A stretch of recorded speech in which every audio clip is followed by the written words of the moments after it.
ನಮಸ್ಕಾರ ಸ್ನೇಹಿತರೆ, ನೀವು ನೋಡ್ತಾ ಇದ್ದೀರಾ ಪ್ರಾಲಾಂಫೈಡ್ ಯೂಟ್ಯೂಬ್ ಚಾನಲ್. ಇಂದಿನ ನಮ್ಮ ಪಯಣ ವೈಟ್ ಮಾರ್ಬಲ್ ದೇವಸ್ಥಾನಕ್ಕೆ. ಇದೊಂದು ಅದ್ಭುತವಾದ ಶಿಲ್ಪಕಲೆ ಹೊಂದಿದ್ದು, ನೀವು ಈ ವಿಡಿಯೋನ ಕೊನೆಯವರೆಗೂ ನೋಡಿದ್ರೆ ನಿಮ್ಮ ಟ್ರಿಪ್ಗೆ ಅಥವಾ ವಿಸಿಟ್ಗೆ ತುಂಬ ಉಪಯೋಗ ಆಗುತ್ತೆ. ಬನ್ನಿ. ದೇವಸ್ಥಾನದ ಸುತ್ತಮುತ್ತಲಿನ ಆವರಣವಂತೂ ತುಂಬ ಸ್ವಚ್ಛಂದವಾಗಿ ಕಾಪಾಡಿದ್ದಾರೆ. ನೀವೇನಾದರೂ ಬೆಂಗಳೂರಲ್ಲಿದ್ದರೆ ಈ ದೇವಸ್ಥಾನನ ಮಿಸ್ ಮಾಡದೆ ನೋಡಲೇಬೇಕು. ನಾವು ಕುಟುಂಬ ಸಮೇತ ಈ ದೇವಸ್ಥಾನಕ್ಕೆ ಬಂದಿದ್ದೀವಿ. ಮೊದಲು ನಾವು ವೈಟ್ ಮಾರ್ಬಲ್ ಟೆಂಪಲ್ಗೆ ಬಂದು, ಇಲ್ಲೊಂದು ಅದ್ಭುತವಾದ ಶ್ವೇತ ವರ್ಣದಿಂದ ನಿರ್ಮಿತವಾದ ದೇವಾಲಯ. ಈ ದೇವಾಲಯದ ಕಟ್ಟಡವನ್ನು ನೋಡ್ತಾ ಇದ್ದಂಗೆ ಅದರ ಪೌಷ್ಟಿಕತೆ ಹಾಗೂ ಸುಂದರತೆ ನಮ್ಮ ಗಮನ ಸೆಳೆಯುತ್ತೆ. ಇದು ಮೂಲತಃ ಹಿಂದೂ ಮತ್ತು ಜೈನ್ ದೇವಾಲಯ ಆಗಿದ್ದು, ಎಲ್ಲ ಜನರು ಇಲ್ಲಿ ಬರ್ತಾರೆ. ಇಲ್ಲಿ ಬೆಳಿಗ್ಗೆ ಮತ್ತು ಸಂಜೆಗೆ ವಿಶೇಷ ಪೂಜಾ ಕಾರ್ಯಕ್ರಮಗಳು ಕೂಡ ನಡೆಯುತ್ತವೆ. ಇಂತಹ ಮಾರ್ಬಲ್ ದೇವಾಲಯಗಳು ಅನೇಕ ದೇಶಗಳಲ್ಲಿ ರಚನೆಯಾಗಿವೆ.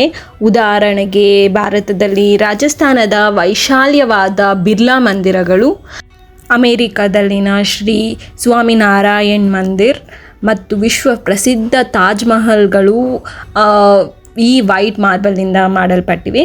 ಶ್ವೇತ ಮಾರ್ಬಲ್ ದೇವಾಲಯ ಶಾಂತಿ ಮತ್ತು ಪವಿತ್ರತೆಯ ಪ್ರತೀಕವಾಗಿದೆ.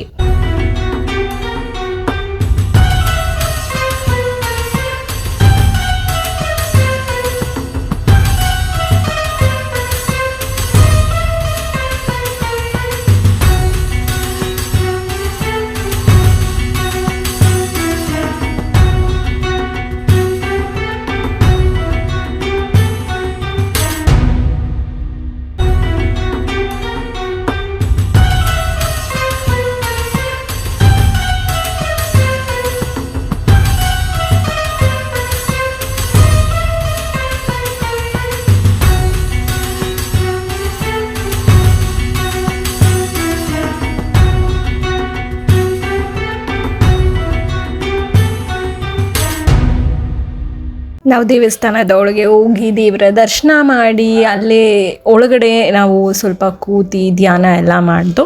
ಒಳಗಡೆ ವಿಡಿಯೋ ಮಾಡೋ ಹಾಗಿಲ್ಲ ಸ್ನೇಹಿತರೆ, ಯಾಕಂದರೆ ದೇವ್ರದೇ ಆದ ಪ್ರೈವಸಿ ಬೇಕು ಅಲ್ವಾ. ಸೊ ನೀವು ಈಚೆ ಎಲ್ಲ ಆರಾಮಾಗಿ ವಿಡಿಯೋ ಮಾಡಿ ಫೋಟೋ ಎಲ್ಲ ತಗೊಬೋದು, ಬಟ್ ಒಳಗಡೆ ತೆಗಿಯೋ ಹಾಗಿಲ್ಲ. ತುಂಬ ಶಾಂತಿಯುತವಾಗಿದೆ. ಮನಸ್ಸಿಗೆ ನೆಮ್ಮದಿ ಕೂಡ ಸಿಗುತ್ತೆ ಸ್ನೇಹಿತರೆ. ನೀವಂತೂ ಖಂಡಿತವಾಗಿ ವಿಸಿಟ್ ಮಾಡಬೇಕು ಅಂತ ನಾನಂತೂ ರೆಕಮೆಂಡ್ ಮಾಡ್ತೀನಿ. ನಾವು ಕುಟುಂಬ ಸಮೇತ ಬಂದಿರೋದ್ರಿಂದ ನನಗಂತೂ ತುಂಬಾ ಖುಷಿ ಆಯಿತು. ನಮ್ಮ ಮನೆಯವ್ರಿಗೂ ತುಂಬಾ ಖುಷಿ ಆಯಿತು. ತುಂಬ ವಿಶೇಷವಾದ ದೇವಸ್ಥಾನ. ಇದನ್ನು ನೀವು ನೋಡಿದ ತಕ್ಷಣನೇ ಇದರ ಪಕ್ಕದಲ್ಲೇ ಪಿಂಕ್ ಮಾರ್ಬಲ್ ದೇವಸ್ಥಾನ ಇದೆ ಸ್ನೇಹಿತರೆ. ಮಿಸ್ ಮಾಡದೆ ಇದಕ್ಕೂ ಕೂಡ ಭೇಟಿ ನೀಡಿ. ಇದರ ಕಂಟಿನ್ಯೂಷನ್ ನೆಕ್ಸ್ಟ್ ಪಾರ್ಟಲ್ಲಿ ಬಿಡ್ತೀನಿ. Keep watching, stay tune, take care.